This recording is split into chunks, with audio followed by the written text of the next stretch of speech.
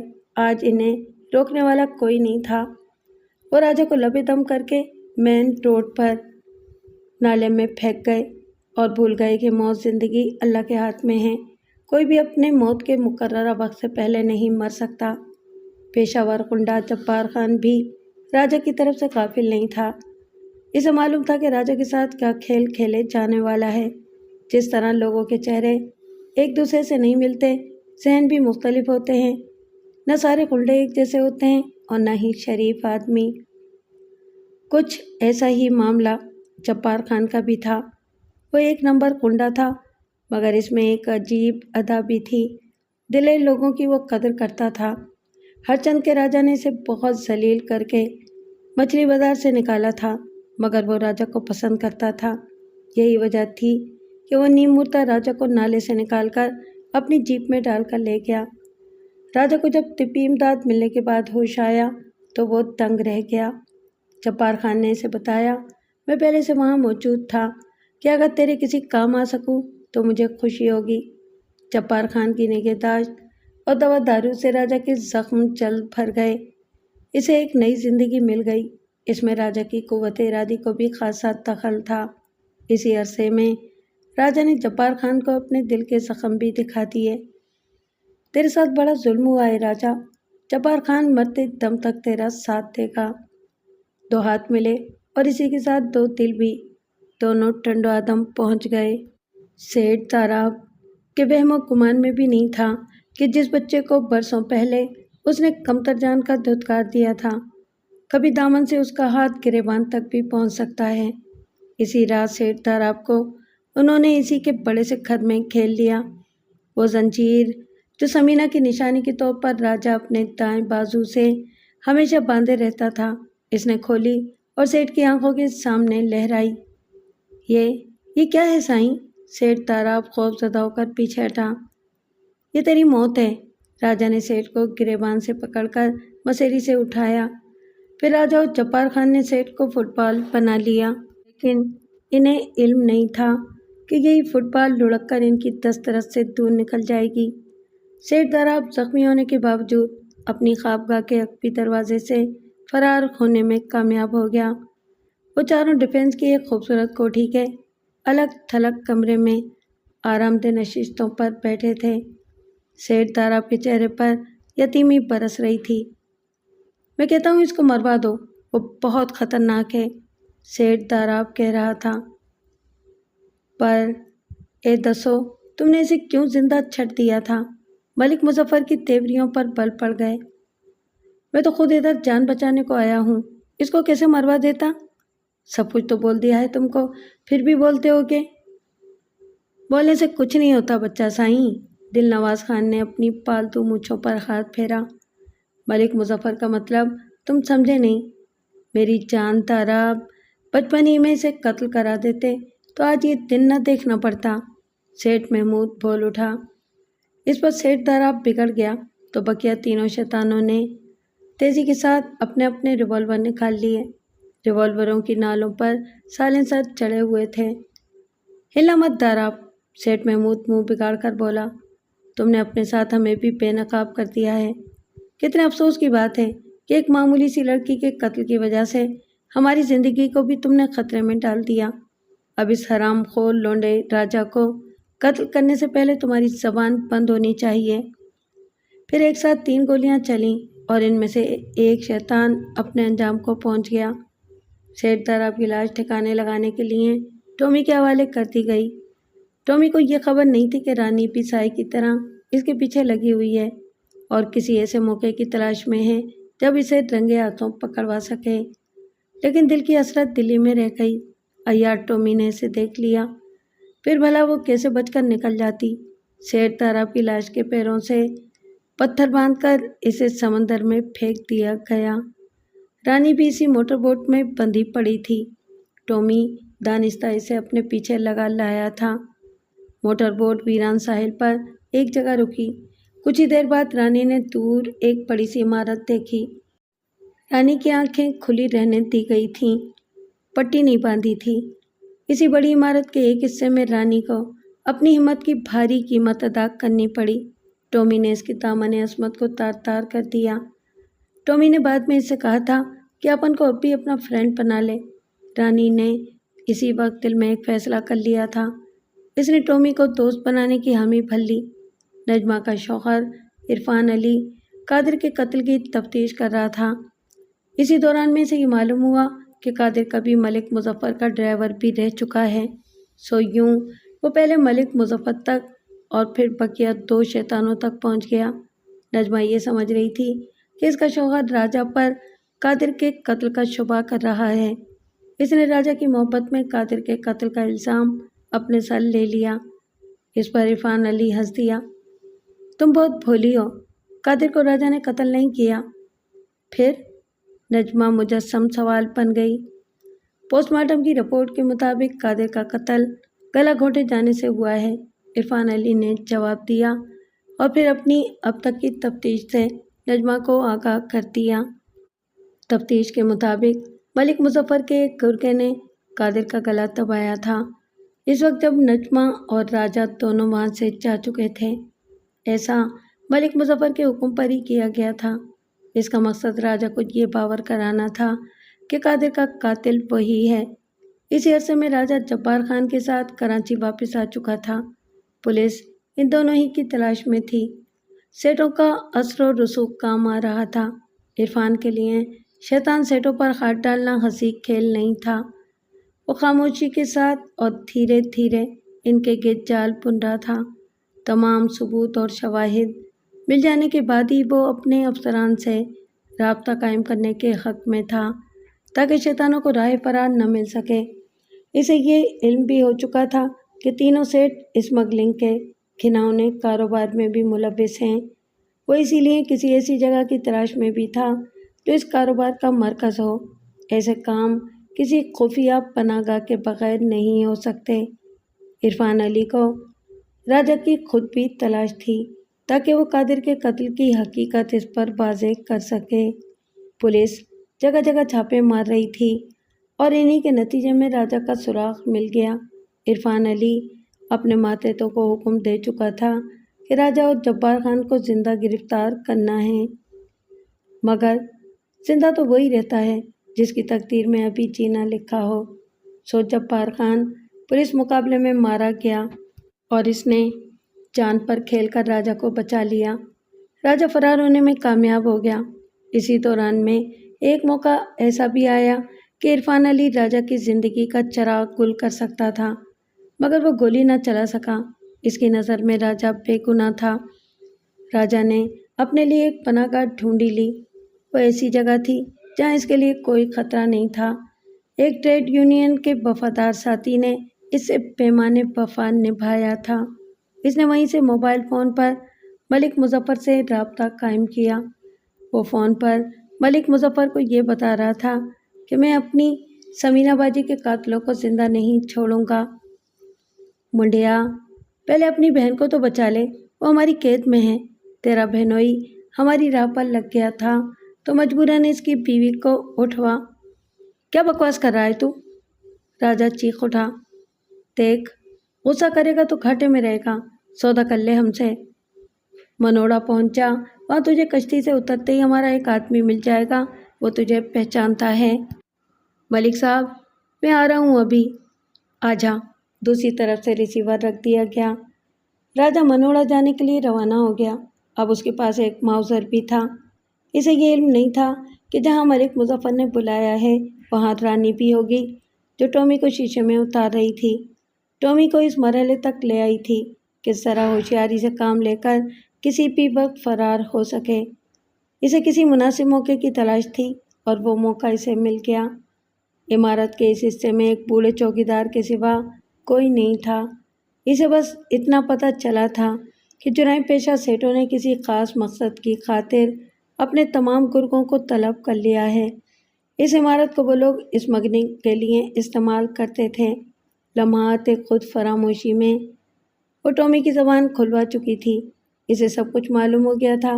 یہ معلومات بہت قیمتی تھیں۔ وہ کسی بھی طرح عرفان علی تک پہنچنا چاہتی تھی۔ ادھر رانی اس عمارت سے فرار ہو کر عرفان علی تلک پہنچی اور پولیس فورس کے ساتھ دوبارہ واپس ہوئی۔ ادھر راجہ وہاں پہنچ گیا۔ پھر اس کی آنکھوں سے ایک پردہ اور ہٹ گیا۔ ملک مظفر اور اس کے تینوں ساتھیوں کی ڈور ایک ملک دشمن کے ہاتھ میں تھی۔ گوری چمڑی والے شخص کا نام ایڈورڈ تھا۔ اسے کام چلاؤ اردو بولنا بھی آتی تھی۔ پھر جو کچھ ہوا بہت تیزی سے ہوا۔ معلوم نہیں کیوں جرائم پیشہ افراد کو کھلی جگہ پسند آتی ہے۔ شاید اس کی وجہ یہ ہو کہ یہاں وہ دور دور تک نظر رکھ سکتے ہیں۔ وہ مارکا بھی عمارت سے کچھ فاصلے پر گرم ہوا۔ تینوں سیٹ اس وقت وہاں موجود تھے اور ان کا غیر ملکی آقا بھی۔ دوری سے ملک مظفر نے ایڈورڈ کا تعارف راجہ سے کرایا۔ یہ بچہ بڑا کام کا ہے۔ دل نواز خان نے بھی بلند آواز میں گویا ایڈورڈ سے راجہ کی سفارش کی۔ مجھ کو تو کام کا نہ ہی لگتا، ایڈورڈ بولا۔ پھر بھی تم بولتا تو سودا کر لو۔ ملک صاحب، سودا اس وقت ہوگا جب میں اپنی بہن کو زندہ سلامت دیکھ لوں گا۔ ملک مظفر کے حکم پر نجمہ کو وہاں لایا گیا۔ راجہ کو بس اتنی ہی تصدیق کرنا تھی۔ اس کی آنکھوں میں سرخی اتر آئی اور اس وقت رانی دور سے دوڑتی ہوئی ادھر آئی۔ راجہ اب ہر شے سے بے نیاز معلوم ہوتا تھا۔ اس کی بہن کے قاتل سامنے تھے۔ اس نے بہت اطمینان کے ساتھ مگر انتہائی تیزی سے اپنی جیب میں ہاتھ ڈالا اور ماؤزر نکال لیا۔ رانی عرفان علی اور پولیس فورس کو پیچھے چھوڑ آئی تھی جو مورچے سنبھال رہی تھی۔ عقابی نظروں والے دل نواز خان نے راجہ کو جیب سے ماؤزر نکالتے دیکھ لیا تھا۔ راجہ پر پہلا فائر اسی نے کیا۔ پھر ملک مظفر اور سیٹ محمود بھی آگ برسانے لگے۔ راجہ کو گولیاں کھا کر گرنے ہی والا تھا کہ رانی درمیان میں آ گئی، لیکن نہ راجہ کو بچا سکی اور نہ خود بچ سکی۔ راجہ نے گرتے ہی پلٹا کھایا اور پھر یک کے بعد دیگرے 3 فائر کیے۔ تینوں گولیاں نشانے پر لگیں، 3 کھوپڑیاں اڑ گئیں، 3 شیطان مارے گئے۔ عرفان علی نے ایڈورڈ کو گھیر کر پکڑ لیا تو اسے راجہ کی فکر ہوئی۔ پولیس فورس اس سے پہلے ہی ٹومی اور وہاں موجود تمام جرائم پیشہ افراد پر قابو پا چکی تھی۔ ان میں سے ٹومی اور بہت سے مارے گئے تھے، باقی کو گرفتار کر لیا گیا تھا۔ زیادہ خون بہہ جانے کے سبب راجہ دم توڑ رہا تھا کہ عرفان علی بھاگتا ہوا اس تک پہنچ گیا۔ مرنے سے پہلے راجہ کی زبان سے جو آخری الفاظ سنے گئے وہ یہ تھے: میرے کپڑے پھٹ گئے ہیں مگر مجھے 2.5 گز کفن کی ضرورت نہیں کیونکہ میں مرد ہوں۔